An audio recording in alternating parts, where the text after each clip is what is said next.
Sa pagbubukas pa lang ng pagdinig ng House Infrastructure Committee sa mga maanumalyang flood control projects, nagkainitan agad ang mga kongresista.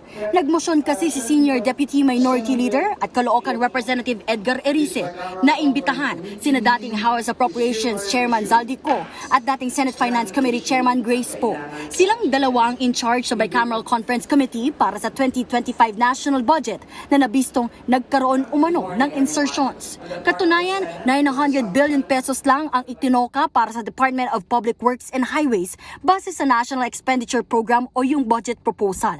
Pero pagkadaan nito sa Kongreso at pagkaapruba ng Pangulo, lumobo ang budget ng DPWH sa higit 1 trilyong piso.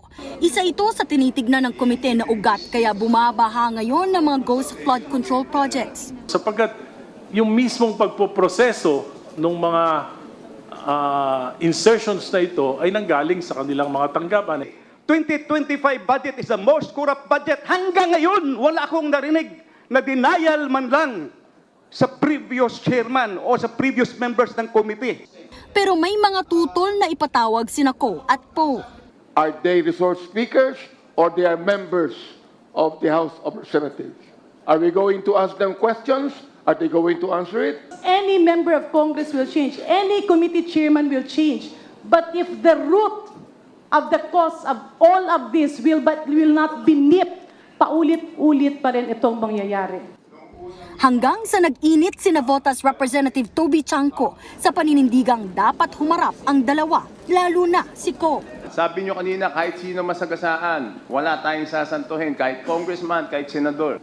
Under the name of Congressman Zaldico, ang insertion sa BICAM as proponent siya is 13,803,693,000.